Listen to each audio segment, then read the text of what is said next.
สบายดีสบายดีพ่อแม่พี่น้องเนาะพบกับซองเบาแพงสตาร์ทเคยตอนนี้เบาแพงจะพาทุกคนเนาะมาต้มบรรยากาศบุญออกพรรษา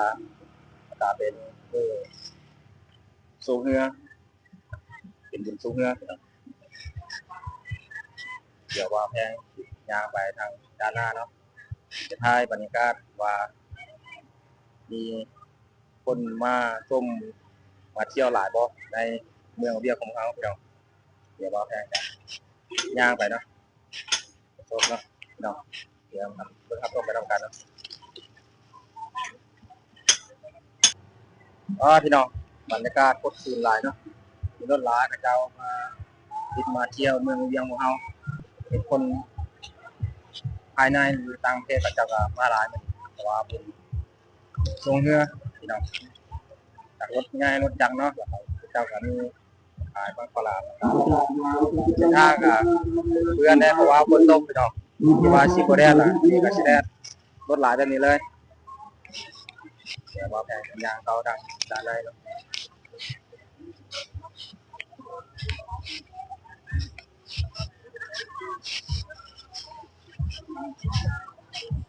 ก็จะเก็บที่เป็นอย่างหลายเดี๋ยวว่ากันแน่เอาอย่าจุด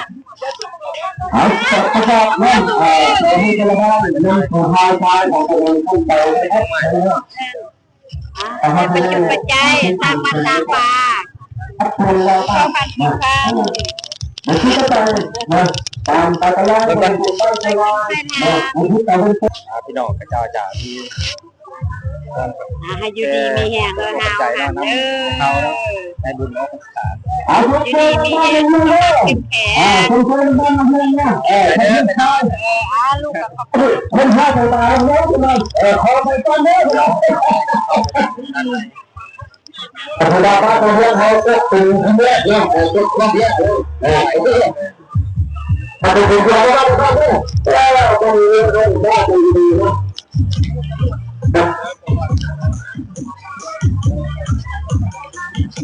จะคิดงานแต่ละราคาพระเจ้านะงานที่ดอก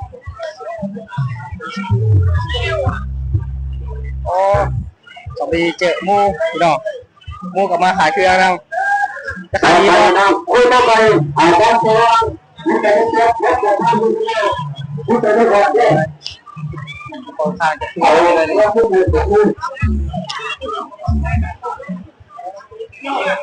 คนฉลาดจะมีได้นะเพราะว่า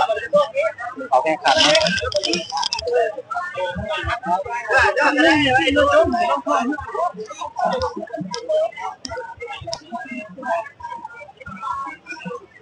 จะดูบ้าน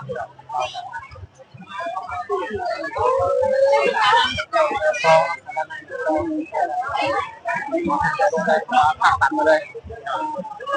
ขึ้นลายเนาะ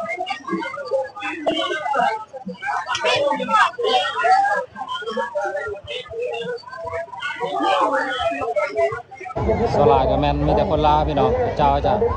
มารอท้าเนาะว่าข้าเจ้าโซเฮือเจ้าจะ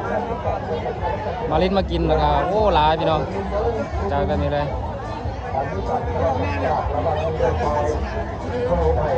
แต่ว่าเฮือพันมาเนาะเจ้าเพราะว่าเขากำลังแข่งมาแต่เทิงพี่น้อง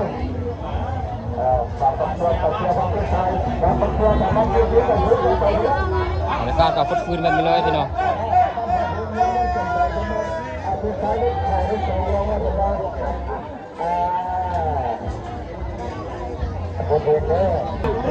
ข้าเจ้าจะขายเนาะเป็นอาหารแล้วก็ร้านเนี้ยเป็นนี้เลย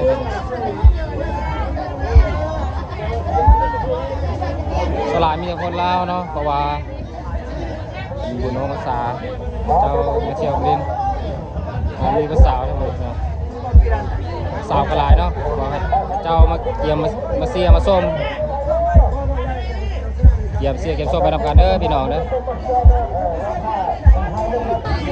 เพราะว่าเรือตัวนี้เป็นเรือที่ว่าเกี่ยมกู้ชีพเนาะเจ้าจะแดนผ่าน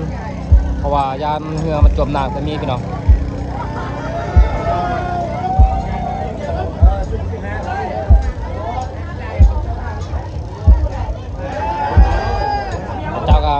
ลูกน้อยก็มาเบิ่งเนาะพี่น้องเนาะกระจายกระเจี๊ยบลูกเป็นนี่เลยเพราะว่ามาเบิ่งปีหนึงมีทีนึงเนาะแปลว่าจุดสูงเงินของเราเจ้าเริ่มแข่งไปนี่เลยพี่น้องเป็นผู้หญิงแล้วเจ้า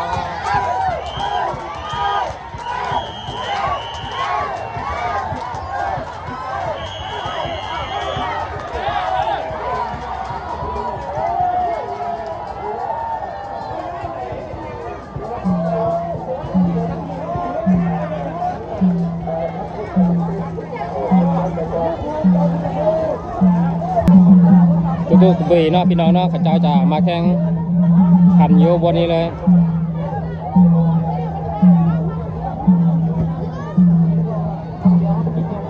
โซลากามีแต่คนแบบว่าในตัวเมืองเวียงค่ะพี่น้องแต่ละกลุ่มหมู่บ้านเนาะที่เขาเจ้ามาแข่งเพราะว่าอยู่วันนี้ก็เป็นเส้นไส้แล้วพี่น้องเขาเจ้ามีแดดเนาะกันเนาะเขาเจ้าก็จะขายเครื่องในเป็นผู้สาวขายเครื่องในไรพี่น้องผู้สาวคนงามเนาะกันเจ้าขายเครื่องหลายเนี่ยพี่น้องคนงามเนาะ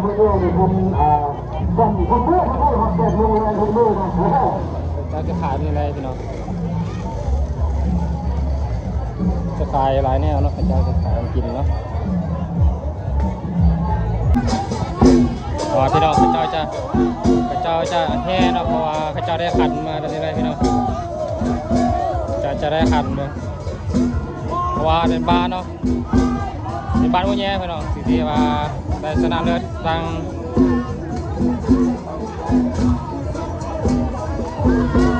แม่ยิงของเราเนาะได้ชนะเลิศพี่น้องเจ้าจะมาแห่เนาะทางด้านหน้าอาคาของเราเลยพี่น้อง